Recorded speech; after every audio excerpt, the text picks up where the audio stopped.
Muito bem, amigos, vamos dar continuidade então à nossa aula de improbidade administrativa, lei,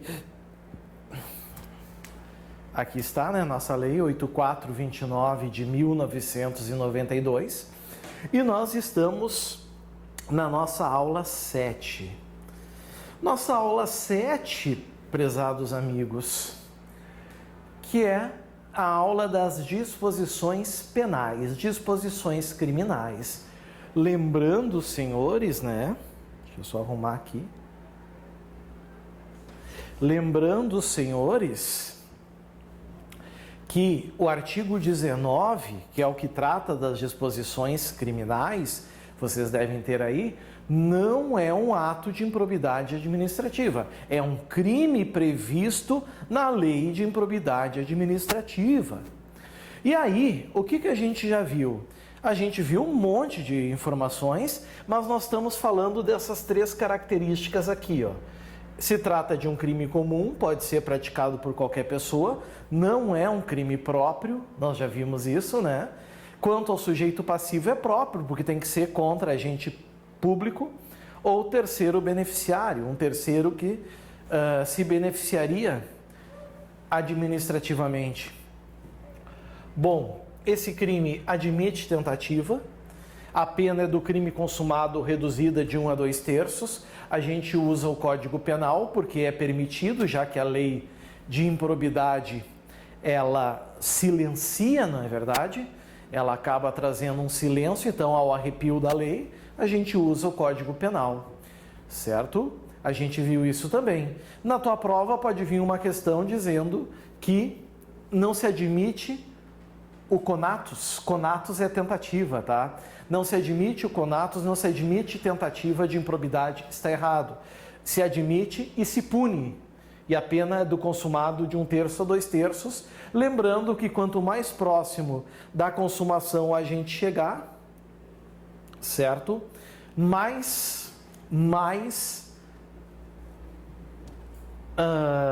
Aliás, eu falei errado na última aula, né? Quanto mais próximo da consumação a gente chegar, menos redução de pena ele vai ter, porque ele chegou mais próximo possível da consumação. Então isso é muito importante. Outra coisa, vamos supor que venha essa expressão na prova de vocês, olhem só, certo? O crime previsto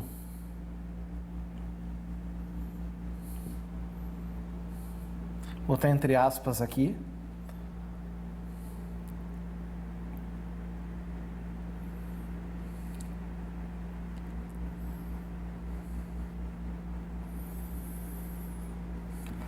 na lei de improbidade administrativa,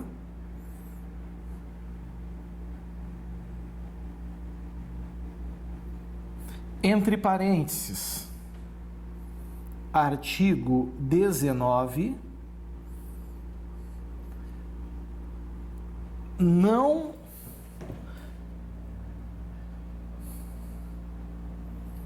admite tentativa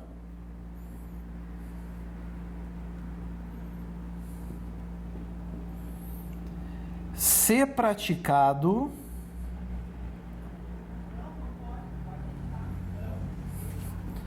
na forma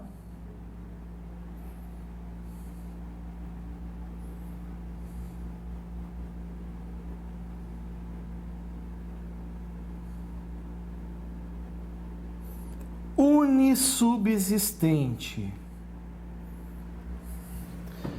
O crime previsto na lei de improbidade administrativa, artigo 19, não admite tentativa se praticado na forma unissubsistente. Isso está certo ou está errado? Pois é. Muitos vão dizer assim, professor, ao meu ver, da forma que eu estou analisando aqui, está certo. Porque tu disseste que esses crimes admitem tentativa. Aliás, desculpem, ao meu ver está errado, porque esses crimes admitem tentativa e a questão aqui está dizendo que não admite tentativa. Só que, na verdade, pessoal, isso aqui que vocês estão vendo, essa assertiva que vocês estão vendo, ela está certa. Claro que aí vem a grande questão, né? Claro que aí vem a grande pergunta. Professor, como que está certo se a assertiva está dizendo que não admite tentativa e aqui está dizendo que esse crime admite tentativa? É esse final, pessoal.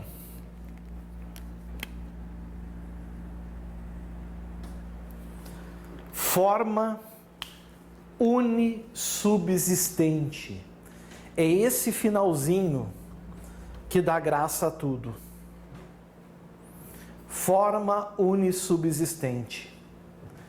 Nesse caso de forma unissubsistente, aí sim, pessoal, não vai ser admitido tentativa. E aí eu preciso explicar para vocês. O que é um crime unissubsistente? É um crime que se consuma com um único ato. E que maneira esse crime pode se consumar com um único ato? Por exemplo,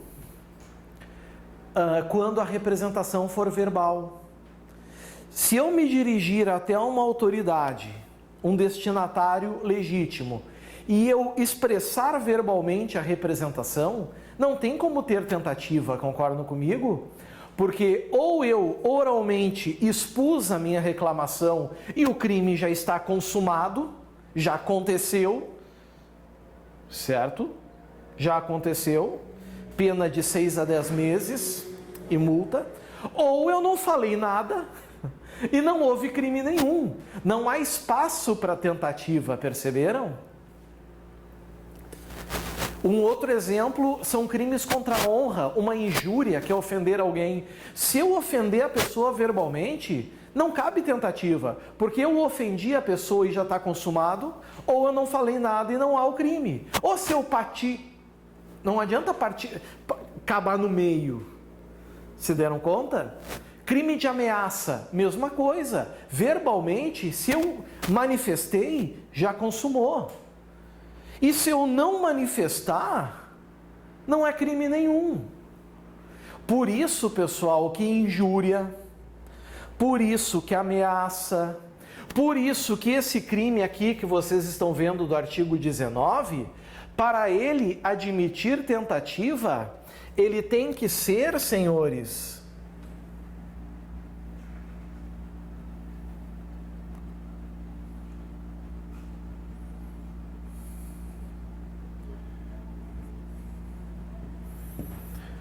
plurissubjetivo, certo? Ele tem que ser plurissubjetivo, ele tem que permitir o fracionamento da execução.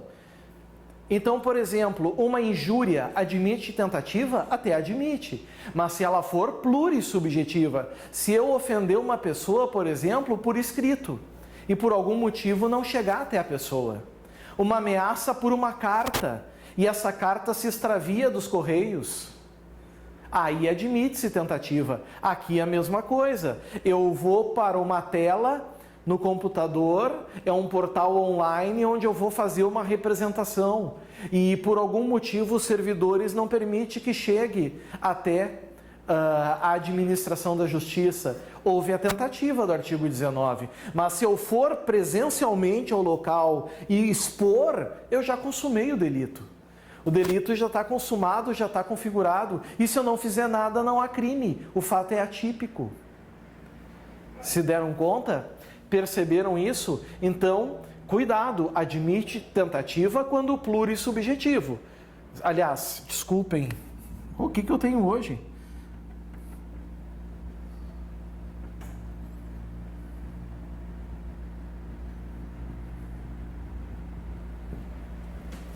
Plurissubsistente, certo? Quando eu consigo fracionar os atos. Quando unissubsistente, não há como ter tentativa. Certinho? Bueno. E agora eu tenho aqui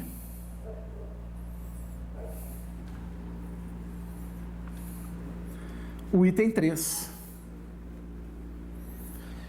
O item 3, senhores, fala que se trata de uma infração de menor potencial ofensivo. Eu sei isso por causa da pena. Da consequência para o sujeito que pode vir a ser condenado por esse crime. O sujeito que pode vir a ser condenado por esse crime, ele está sujeito a uma pena de quê? 6 a 10 meses e multa. Tá, professor? Dizer isso e nada por enquanto é a mesma coisa, não me ajudou. Concordo? Todavia, pessoal, o conceito de infração de menor potencial ofensivo está em outra lei especial. Está na lei 9.099 de 95, em seu artigo 61. Vamos dar uma olhadinha?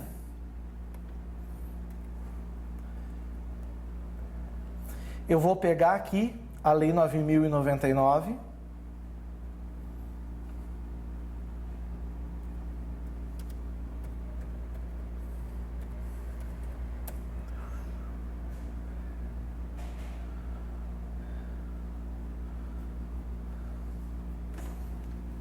Vem comigo. Vem comigo, vem. Diz que sim.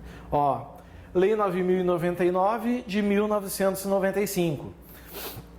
Dispõe sobre os juizados especiais cíveis e criminais e dá outras providências. Do artigo 1º até praticamente os 59 e 60 falam dos juizados especiais cíveis, não me interessa. Então eu já vou aqui me deslocar até o capítulo 3, que fala dos juizados especiais criminais. E o artigo 61, ele traz o conceito de infração de menor potencial ofensivo. Podem ver. Primeiro, consideram-se infrações penais de menor potencial ofensivo para os efeitos dessa lei ou daquelas cuja lei silencia, é o caso da lei de improbidade?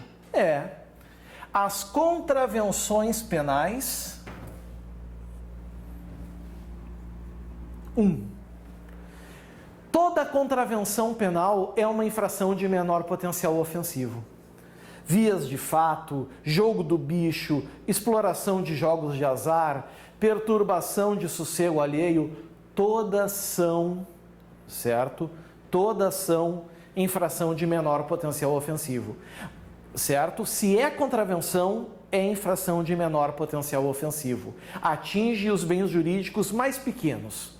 Agora, nem toda infração de menor potencial ofensivo necessariamente vai ser uma contravenção. Alguns crimes também serão. Aqui está, ó. E os crimes a que a lei comine pena máxima não superior a 2 anos, cumulado ou não com multa. Pouco importa se é ou multa ou emulta. O que importa é a pena máxima. Sabendo isso, do artigo 61, a gente volta para o nosso slide.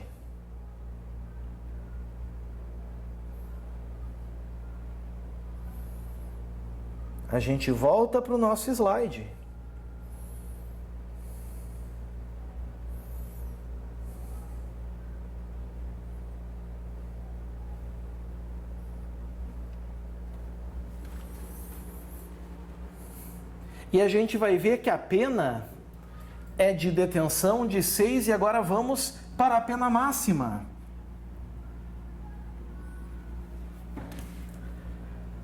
Dez meses.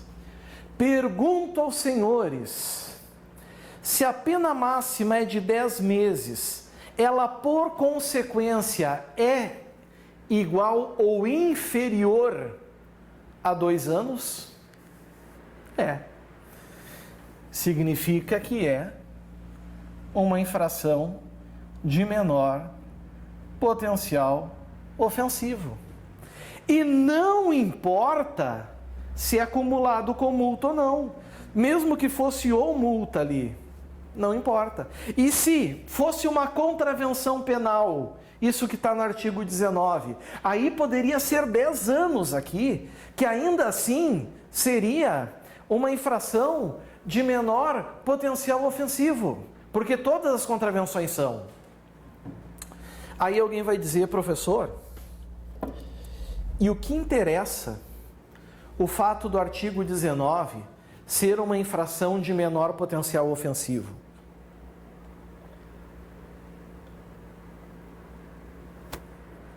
Ou o que importa é eu saber que se trata de uma infração de menor potencial ofensivo.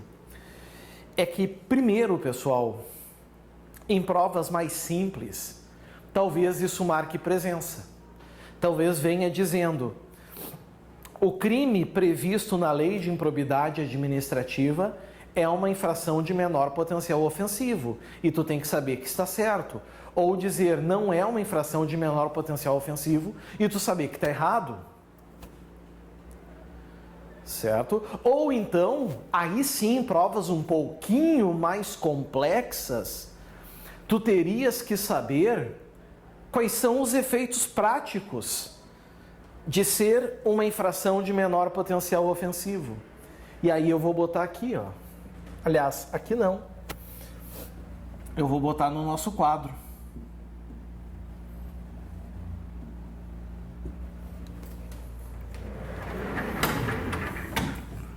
Significa, meus amigos, que nós vamos ter aqui a aplicação dos chamados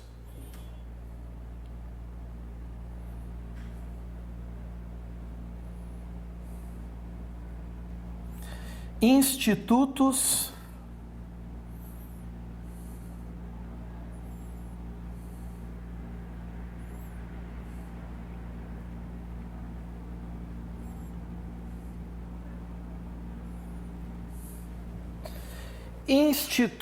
despenalizadores. O que são esses institutos despenalizadores?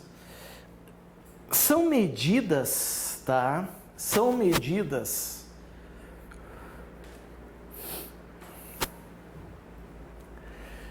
que o Estado criou na Lei 9.099 de 95, tá? Que tem por um objetivo enfraquecer e esvaziar o encarceramento. É um novo modelo de justiça criminal, deixando o Estado incumbido com maior respaldo para chancelar e atuar em casos mais graves. E nos casos de menor gravidade como esses, trazer ferramentas que buscam uma conciliação, que buscam uma barganha judicial, porque as infrações são ínfimas. Os dois institutos despenalizadores que a Lei 9.099 traz para regular essas condutas é a chamada transação penal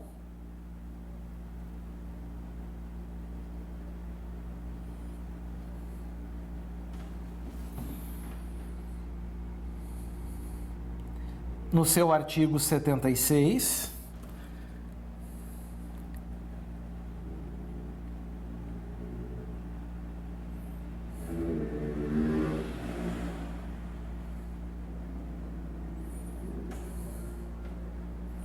e a suspensão condicional do processo, o chamado sursi processual, artigo 89, para satisfazer os curiosos,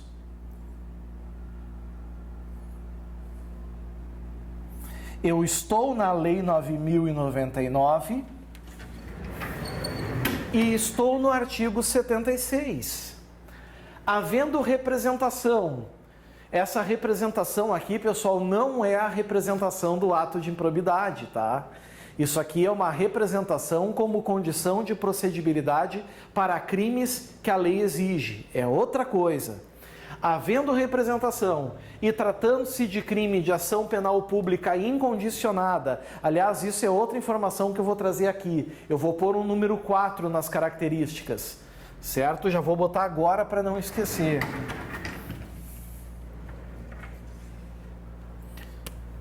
Pode cair.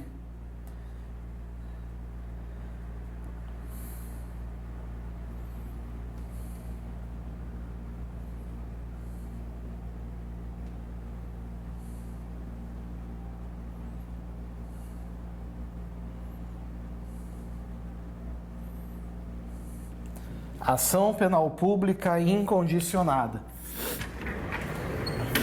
Pois vejam, havendo representação ou tratando-se de crime de ação penal pública incondicionada, não sendo caso de arquivamento, arquivamento, pessoal, é quando percebe-se que o fato não é crime ou já está extinta a punibilidade, como por exemplo pela prescrição, o Ministério Público poderá propor a aplicação imediata de pena restritiva de direitos ou multa, a ser especificada na proposta. Pois é, pessoal, um exemplo, né, é a famosa cestas básicas. Propõe o pagamento de uma cesta básica, 2 cestas básicas, ou propõe o cumprimento de prestação de serviços à comunidade. Certo? São exemplos. São exemplificações. Ok? São exemplificações. Ou apenas o pagamento de uma multa.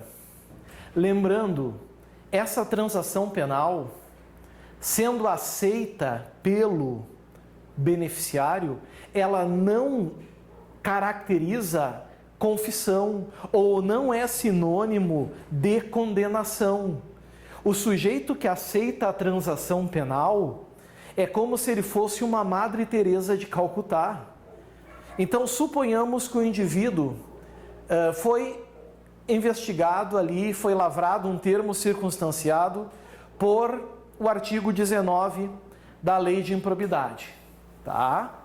Aí, o Ministério Público propõe para ele o seguinte: olha, meu amigo, paga R$500, paga um salário mínimo de multa que tu pagou na secretaria do juizado e acabou. Se ele aceitar e pagar, é como se ele nunca tivesse cometido esse crime do artigo 19. É como se ele tirar uma folha corrida, por exemplo, tá? Se ele tirar uma folha corrida, ele não vai ter antecedentes. Se ele cometer uma infração no futuro, ele não será considerado reincidente. Nada disso. Nada disso. Viram que bacana? Viram que legal, pessoal? Certinho? Então vamos cuidar isso. Mas pode acontecer do indivíduo dizer o seguinte: não, eu não aceito a transação penal. Ou o Ministério Público que propõe dizer: não, eu entendo que o indivíduo não é merecedor. Aí, pessoal, existe outro instituto despenalizador, que é a suspensão condicional do processo. Mas vejam vocês o seguinte: o que eu acabei de falar agora? Que a transação penal não gera nenhum efeito penal, e realmente não gera. Certo? Olha o parágrafo 4º, olha o que diz aqui. Acolhendo a proposta do MP, que proposta é essa? De transação penal, aceita pelo autor da infração, o juiz aplicará a pena restritiva de direitos ou multa, e olhem aí, o que eu acabei de falar, que não importará em reincidência. Não importará em reincidência, sendo registrada apenas para impedir novamente o mesmo benefício no prazo de 5 anos. Então, a única consequência de uma transação penal aceita é: só pode transacionar uma vez a cada 5 anos. Depois não pode mais. Certinho? É só isso. A única consequência. Mas se o indivíduo não aceitar, aí nós vamos ter o segundo instituto despenalizador, que é o do artigo 89.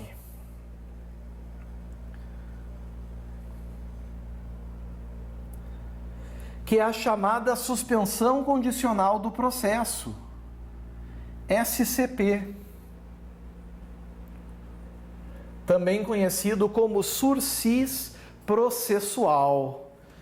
Nos crimes em que a pena mínima cominada for igual ou inferior a 1 ano, abrangidas ou não por essa lei, o Ministério Público, ao oferecer a denúncia, poderá propor a suspensão do processo por 2 a 4 anos, desde que o acusado não esteja sendo processado ou não tenha sido condenado por outro crime, presentes os demais requisitos que autorizariam a suspensão condicional da pena.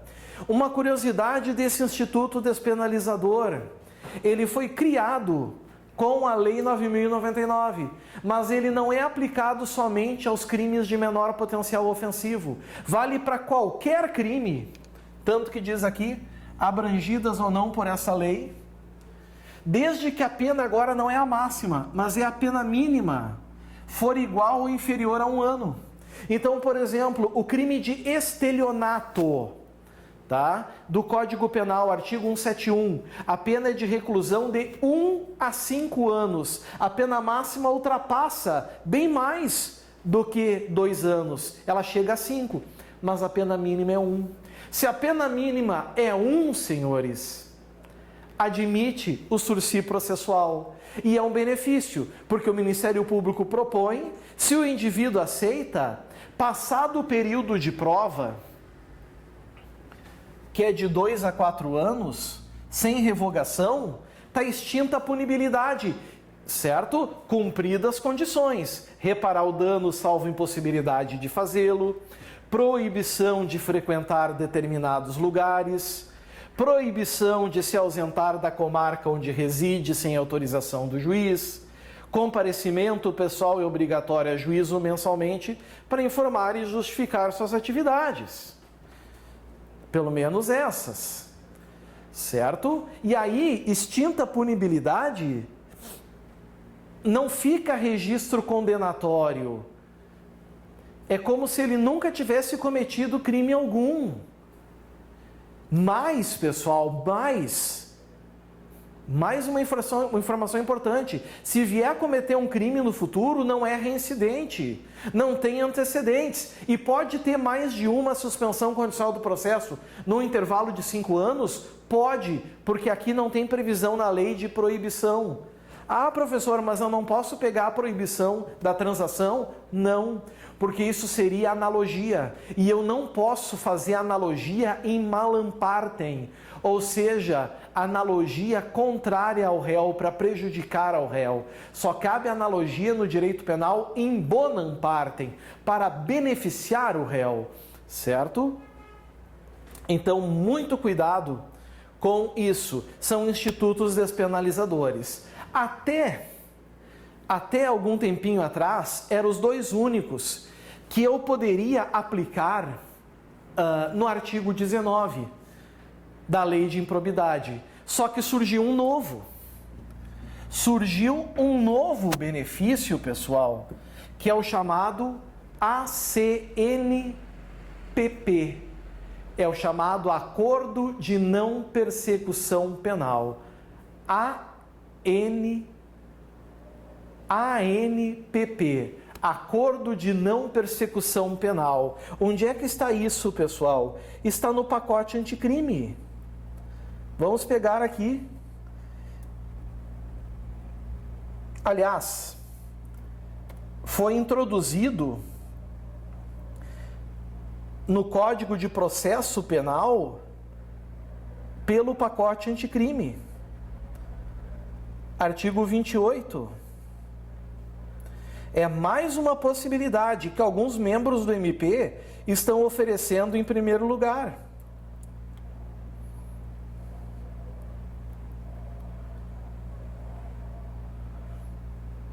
Aqui, ó, artigo 28A. Não sendo o caso de arquivamento, o Ministério Público percebe que não é. Pessoal, eu vou ter que fazer a parada agora, porque a bateria está acabando, a gente continua daqui no terceiro bloco. Valeu, até mais. Tchau, tchau.